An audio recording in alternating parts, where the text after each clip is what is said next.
Hola muchachos, vamos a continuar ahora con la histología de la mucosa gástrica. El estómago es un reservorio muscular interpuesto entre el esófago y la primera porción del intestino delgado, que es el duodeno. Se ubica en el hipocondrio izquierdo y parte del epigastrio. En él se describe una porción vertical y una porción horizontal. Dos curvaturas, una curvatura mayor, una curvatura menor y dos orificios. El cardias, que continúa a través del cual se continúa el esófago con el estómago, y el píloro, el estómago se continúa hacia el duodeno. Se describe además en un ángulo que se forma entre el cuerpo del estómago y el esófago, que se denomina incisura cardial. Esta incisura o ángulo de His, si uno traza una línea imaginaria entre la incisura y en la curvatura mayor, divide a la porción vertical del estómago en el fundus gástrico y el cuerpo gástrico. De igual manera se describe una incisura que es la angular, en la cual aparece en el cambio de la curvatura menor de la porción vertical hacia la porción horizontal. Aquí igual se traza una línea imaginaria hacia la curvatura mayor y divide entonces esta porción horizontal en el resto del cuerpo del estómago y la porción horizontal propiamente dicha, que corresponde al píloro. El estómago recibe el bolo alimenticio macerado desde el esófago. Aquí ocurre una mezcla y una digestión parcial de los alimentos gracias a la acción de sus secreciones gástricas, produciéndose una mezcla líquida pulposa que recibe el nombre de quimo. El quimo entonces pasará progresivamente del estómago a través del píloro al intestino delgado, donde continuará el proceso de digestión y absorción.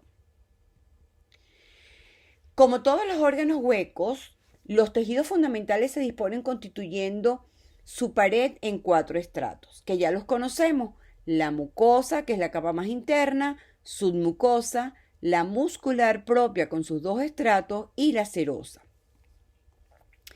Cuando evaluamos la superficie interna de un estómago, podemos ver que en él se forman unos pliegues que reciben el nombre de rugae o pliegues gástricos. Estos pliegues están formados por unos ejes de submucosa. Fíjense que macroscópicamente uno los puede ver aquí. Corresponde a esto que se ve más rosado claro, delimitado por esta rayita aquí blanca amarillenta. Esto corresponde al eje de la submucosa revestido por la mucosa, que son estos pliegues gástricos o rugae. En líneas generales, la presencia de los pliegues gástricos, que fundamentalmente se encuentran de la porción media del cuerpo gástrico hacia la porción más estrecha, ya sea píloro o cardia, aquí se ven más, es donde más se ven estas pliegues gástricos.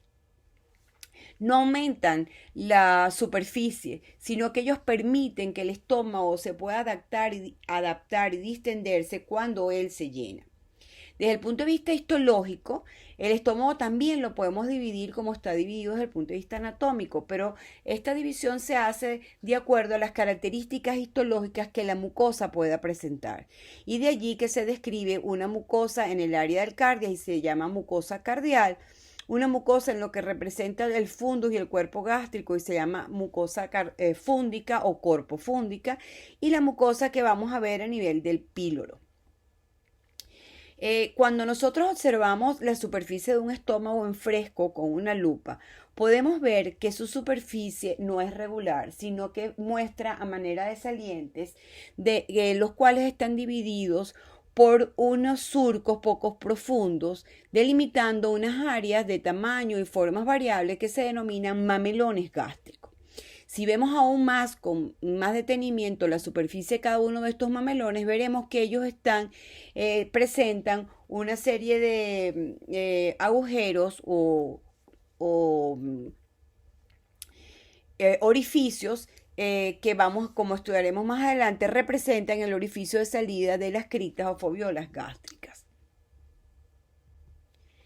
En esta imagen podemos ver lo que acabamos de decir anteriormente, la superficie del estómago no es lisa, sino que muestra estos mamelones, y la superficie de cada uno de los mamelones vamos a ver una gran cantidad de orificios, que ya vamos a ver cómo se ven en un preparado histológico. Este preparado histológico con hematoxilina eosina representa un corte de la mucosa gástrica. Podemos ver, perdón, de la pared del estómago, podemos ver la mucosa, la submucosa, la muscular propia, y bueno, aquí afuera estaría la serosa. Podemos ver la representación histológica de lo que es una arruga gástrica o rugae, o pliegue gástrico, donde es un eje de submucosa con toda la submucosa alrededor de él. También podemos identificar lo que dijimos macroscópicamente, que son los mamelones gástricos. Estos representarían los surcos, y cada una de estas superficies redondeadas corresponden a estos mamelones gástricos. Si ponemos mayor aumento a un mamelón, como podemos ver aquí en la imagen del lado derecho, podemos ver que la mucosa gástrica dejó de ser un epitelio plano estratificado como era en el esófago, y aquí pasa a ser un epitelio simple con células cilíndricas, de manera que es un epitelio cilíndrico simple. Esto se debe a que ya aquí la función fundamental del estómago comienza a ser secreción y poca absorción, a diferencia del esófago, donde la función fundamental tenía que ser proteger el órgano. Aquí las funciones de protección están encomendadas a otros elementos. Entonces tenemos principalmente un epitelio cilíndrico simple. Aquí lo podemos ver con un poquito de mayor aumento, que vemos núcleos basales y abundantes citoplasma supranuclear. Las células que constituyen este epitelio cilíndrico simple tienen la característica de que todas desarrollaron la capacidad de elaborar un producto para la secreción, y este producto de secreción es una mucina, es decir, una glicoproteína. Por lo tanto, cuando nosotros los vemos en un preparado histológico con hematoxilina eosina, en el proceso de rutina estas mucinas se pierden. Por lo tanto, el citoplasma se ve así, claro, como no hay muchos elementos que teñir, y por lo tanto se ve como si estuvieran ópticamente vacíos. Fíjense que cuando estudiamos tejido epitelial, la mucosa el epitelio de revestimiento de la mucosa gástrica representa un ejemplo de superficie secretora, ya que todas las células que forman ese epitelio de revestimiento tienen la capacidad de secretar. En este caso, el producto de su secreción es una glicoproteína. Noten además que de trecho en trecho, este epitelio con las mismas características se introduce y forma estas estructuras tubulares. Pues estas estructuras tubulares representan las criptas o foviolas gástricas que les mencioné anteriormente, y aquí estas zonas representan los orificios que vemos macroscópicamente sobre la superficie de los mamelones. Entonces, en conclusión, tenemos un epitelio cilíndrico simple, que es una superficie secretora que se invagina de trecho en trecho y forma las criptas o foviolas gástricas. Tanto las células de la cripta como el epitelio superficial se consideran células secretoras de moco o células mucosas superficiales, que es el nombre también que ellos reciben. Si nosotros hacemos una fijación y conservamos los carbohidratos, podemos utilizar una coloración de Paz e identificaremos la presencia de estas células productoras de glicoproteínas. Si le ponemos mayor aumento, las podemos ver tanto en el epitelio de revestimiento como en el epitelio que recubre a las criptas gástricas. Note desde ya que algunas de las células de las glándulas gástricas también son Paz positivas. Por lo tanto, podemos inferir que elaboran alguna sustancia con carbohidratos. Finalmente, bueno, notemos que debajo de esta mucosa y a los lados de las criptas, pues está el tejido conjuntivo, y en el mismo vemos una gran celularidad que representa la formación de las glándulas gástricas características de la mucosa del estómago. Veamos en este preparado histológico, donde podemos identificar la mucosa, submucosa, muscular propia y la serosa del estómago. La mucosa la vemos con sus mamelones gástricos. Si ponemos un poquito de mayor aumento a uno de los mamelones, Vamos entonces a identificar el epitelio cilíndrico simple de superficie o superficie secretora del estómago que se invagina de trecho en trecho para formar las criptas gástricas. Debajo de él, un tejido conjuntivo en el cual se han desarrollado unas glándulas que vamos a ver, y podemos notar ya con este aumento, cómo estas estructuras alargadas, tubulares, que representan las glándulas gástricas, desembocan en el fondo de las criptas, como lo podemos ver aquí. Si le ponemos mayor aumento, entonces vemos el epitelio cilíndrico, las criptas y unas glándulas que ya vamos a estudiar bien, desembocando en el fondo de estas criptas. Le ponemos un mayor aumento y vamos a ver que estas glándulas se caracterizan por ser alargadas, tubulares. Esto es una glándula, esto es otra glándula, y que están constituidas por diferentes tipos de células, o por lo menos vemos que tienen tinciones diferentes dichas células. Identifiquemos aquí las criptas y debajo de ellas las glándulas gástricas. Vamos entonces a estudiar las características generales de las glándulas fúndicas, que tal como las vamos a describir aquí, se encuentran en casi toda la mucosa del estómago, excepto en las regiones cardiales y pilóricas. Son glándulas tubulosas simples. Son tubulosas porque el adenómero tiene forma de tubo y simple porque desembocan por un solo conducto excretor en el fondo de las criptas gástricas. Se les dice también ramificadas porque ellas en su porción más distal se dividen en 2 o 3 túbulos, ¿ok? Ellas se extienden desde la fosita gástrica, donde desembocan, hasta la membrana, hasta la muscular de la mucosa. Están encargadas de elaborar el jugo gástrico, el cual contiene, además de agua y electrolito, ácido clorhídrico, pepsina, moco y factor intrínseco. A ella le podemos describir el istmo, que es la porción por la cual la glándula se comunica con el fondo de las criptas gástricas, el cuello, que es la porción más alargada y más grande de la glándula, y finalmente el fondo, que es la porción distal en contacto con la muscular de la mucosa, que es la zona que suele dividirse y dar lugar a 2 o 3 túbulos. Aquí lo vamos a ver en esta microfotografía donde vemos nuevamente el epitelio haciendo las criptas y vemos estas estructuras alargadas que corresponden a las glándulas fúndicas. Fíjense que es en la porción distal donde podemos ver los cortes transversales que representan la zona donde el túbulo se divide. Por lo cual decimos entonces que las glándulas son tubulosas, simples, ramificadas. ¿Qué tipo de células conforman la glándula fúndica? Bueno, primero tenemos la célula madre, células indiferenciadas con capacidad de poderse dividir y dar lugar, ya sea a las células mucosas superficiales o a cualquiera de las células que van a revestir estas glándulas fúndicas. El segundo tipo de células que vemos son las llamadas células mucosas del cuello. Como su nombre lo dice, se ubican en el cuello de la glándula y están encargadas de elaborar también, al igual que las células mucosas superficiales, una glicoproteína.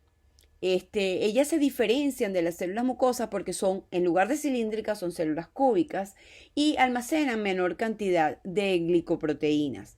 La mucina elaborada por ella es clasificada como mucina 6.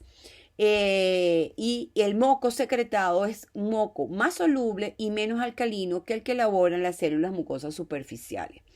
La liberación del moco por estas células es inducido por la estimulación vagal.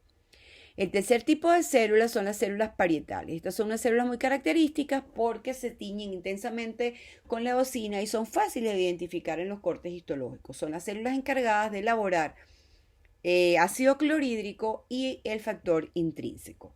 A continuación tenemos las células principales. Ellas se ubican fundamentalmente en el fondo de las glándulas y son las células encargadas de elaborar las enzimas, la pepsina. Bueno, lo libera a manera de pepsinógeno que se convierte, luego lo explicaremos, en pepsina. Finalmente tenemos las células enteroendocrinas que se ubican a lo largo de toda la glándula entre las células parietales, mucosas y principales, pero se ven más abundantes en el fondo de las glándulas. Vamos a ver algunas características de estas células. Las células principales o también llamadas adelomorfas son las típicas células secretoras de proteínas. Tienen abundante retículo endoplasmático por debajo, subyacente al núcleo y abundantes gránulos de secreción conocidos como gránulos decimógenos, ya que su contenido son precursores enzimáticos, se ubican en el polo apical de la célula. Esto hace que la célula pueda verse más basófila hacia su porción basal y más eosinófila hacia su porción apical, siempre y cuando se conserven el contenido de estos gránulos en el procesamiento del material. Estas células, desde el punto de vista histológico, se caracterizan primero porque se ven más abundantes hacia el fondo de las glándulas, son células cúbicas de núcleos redondos con un citoplasma fundamentalmente basófilo, con la característica que les acabo de decir, que pudiera verse algo de eosinofilia hacia el polo apical de la célula. Se encargan de elaborar el pepsinógeno y este pepsinógeno junto con una lipasa débil. En contacto con el jugo gástrico, el pepsinógeno se convierte en pepsina, que es una enzima proteolítica. Con respecto a la célula parietal, estas células son abundantes, se encuentran tanto en el cuerpo como en el fundus gástrico, alternando con las otras células. Desde el punto de vista histológico se caracteriza por ser una célula que se le describe una forma de triángulo, cuyo vértice se dirige hacia la luz de la glándula y su base se dirige hacia la membrana basal. Su citoplasma se tiñe intensamente eosinófilo, lo cual traduce su gran riqueza en mitocondrias. Y cuando la vemos ultraestructuralmente, la característica que la resalta es la presencia en su citoplasma de un sistema de canalículos que se denominan canalículos intracelulares, cuya membrana emite abundantes microvellosidades. Es a nivel de estos canalículos donde se elabora el ácido clorhídrico. Además de eso, podemos observar cercano a los canalículos un sistema túbulo-vesicular. Este sistema túbulo-vesicular se ha asociado con que sirve como un reservorio de membranas plasmáticas que contienen bombas protónicas activas.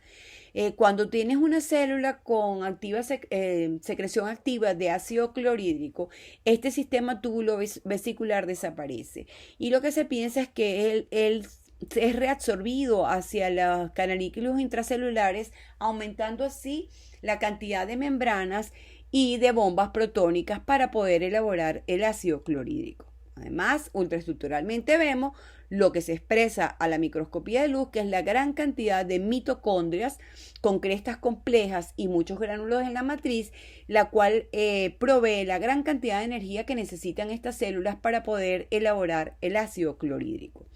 En la membrana plasmática de esta célula vamos a encontrar receptores de gastrina, receptores histamínicos H2 y receptores acetilcolínicos M3. Ellos actúan estimulando la secreción tanto de ácido clorhídrico como del factor intrínseco. Finalmente, el factor intrínseco es una glicoproteína que forma un complejo con la vitamina B12 en el estómago y en el duodeno, que luego, esto es un paso indispensable para que esta proteína pueda ser absorbida a nivel del ilio. Con respecto a las células enteroendocrinas, se encuentran a todos los niveles de la glándula fúndica. Desde el punto de vista histológico, estas células se caracterizan por ser células cúbicas de núcleos redondos y un citoplasma que se tiñe poco. Si quisiéramos identificarlos, utilizaríamos, desde el punto de vista de la ultraestructura, veríamos los gránulos neuroendocrinos.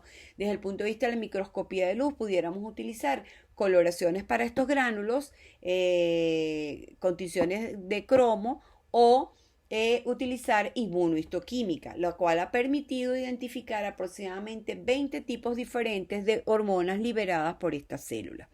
Se han descrito dos tipos de células enteroendocrinas que se pueden encontrar a lo largo de todo el tubo digestivo.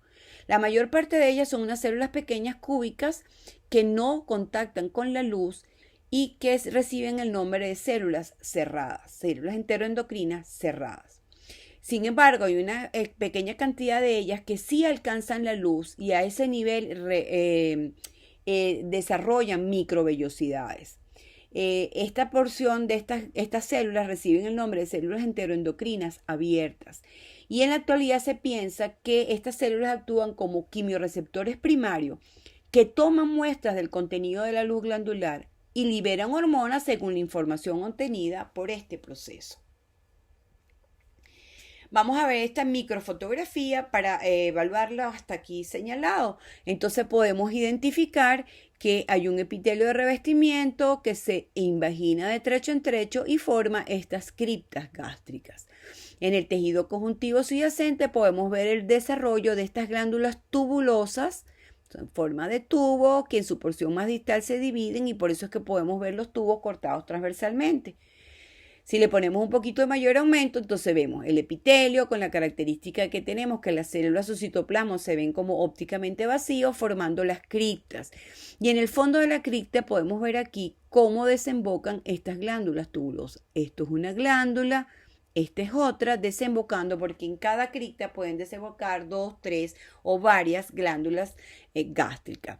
Ya con este aumento podemos ver que hay unas células que se tiñen intensamente y que eosinófilas que representan las células parietales que elaboran el ácido clorhídrico y el factor intrínseco. Si ponemos un poquito más aumento, lo podemos identificar. Por ejemplo, en esta glándula podemos ver estas células que se tiñen más eosinófilas. Las otras células que tienen un citoplasma más claro corresponden a células productoras de moco del cuello o a células enteroendocrinas, que no las podemos diferenciar con estos procesamientos, con este tipo de técnica histológica. Si nos acercamos hacia el fondo de la glándula, entonces ahí vamos a poder ver estas células de citoplasma basófilo que corresponden a las células principales que elaboran el pepsinógeno, alternando con células eosinófilas que corresponden a las células parietales del ácido clorhídrico y otras células que su citoplasma es más claro que deben ser células enteroendocrinas.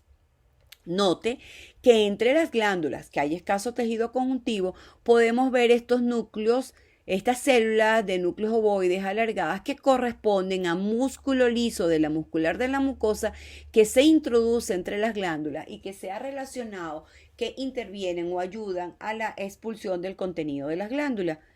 Con este mayor aumento lo podemos ver, corresponde al fondo de las glándulas, vemos células basófilas principales, células eosinófilas parietales, y podemos ver aquí en la muscular de la mucosa cómo las células musculares se introducen entre las glándulas.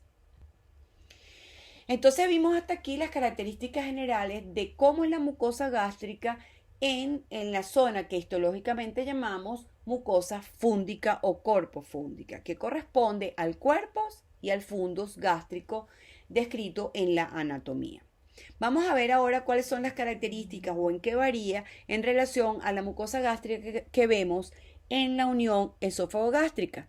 Esta microfotografía corresponde a la unión del esófago con el estómago. Vemos mucosa, submucosa, muscular y en este caso aquí hay serosa, en este caso hay adventicia. Vamos a ver entonces un poquito de mayor aumento. Y vemos el epitelio plano estratificado que se continúa, como ya lo sabemos, con el epitelio cilíndrico simple. Entonces vemos esa unión que desde el punto de vista radiológico o cuando se hace una endoscopia corresponde a lo que se llama línea Z, ese paso de epitelio plano estratificado a epitelio cilíndrico simple. Aquí vemos el epitelio cilíndrico simple que ya describimos de las células mucosas superficiales que se introduce y forma criptas no muy profundas. Después vemos que hay tejido conjuntivo y hay glándulas, pero estas glándulas son también tubulosas, pero más tortuosas y se dividen más. Y ya con este aumento nosotros podemos ver que entre las glándulas que se ven menos numerosas hay más tejido conjuntivo del que veíamos en las glándulas fúndicas. Si le ponemos mayor aumento, entonces vemos que el epitelio que recubre estas glándulas son células cuyo citoplasma es eosinófilo claro, sin ninguna particularidad, y corresponden a células productoras de moco y a células enteroendocrinas. Aisladas células pudieran verse aisladas células parietales, pero fundamentalmente estas son las células que se ven. Note aquí lo que señalé para la mucosa fúndica, la presencia de las células musculares lisas que se introducen desde la muscular de la mucosa. Note también que aquí podemos ver más tejido conjuntivo entre las glándulas que el que veíamos en las células, en las glándulas de la mucosa fúngica.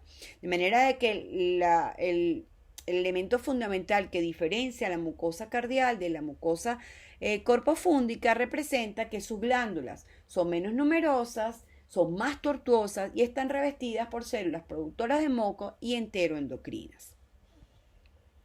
Aquí vemos un acercamiento más de la unión entre el esófago y el estómago y vemos entonces las glándulas más tortuosas con ese epitelio que es claro. Eventualmente, fíjense que aquí las podemos ver, se pueden ver células parietales aisladas, células parietales en esta mucosa. Aquí para recordar nuevamente lo que vimos del epitelio de la mucosa corporal, uno la reconoce inmediatamente por la gran celularidad que vemos en el corio.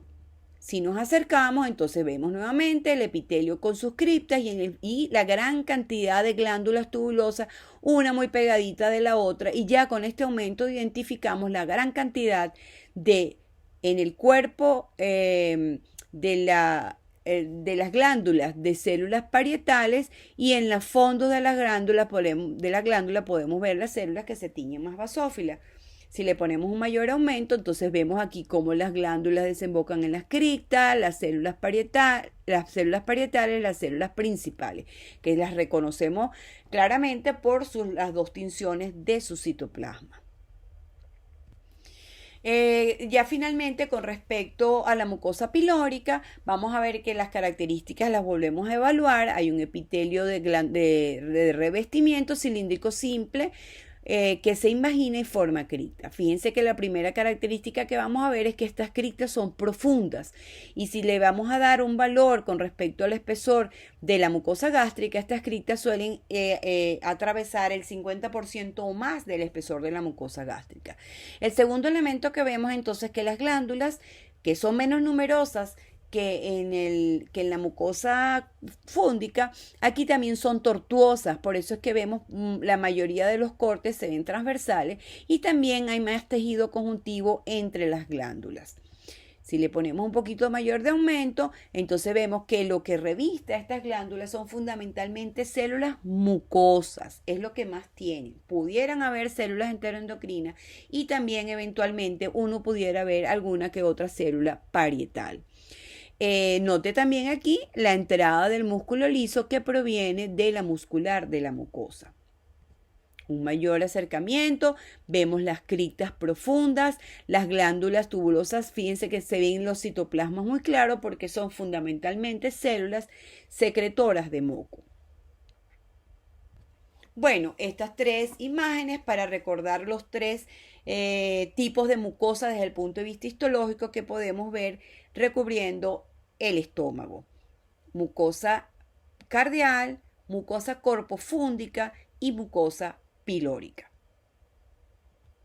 Nuestra próxima clase será hablar entonces de la histología del hígado.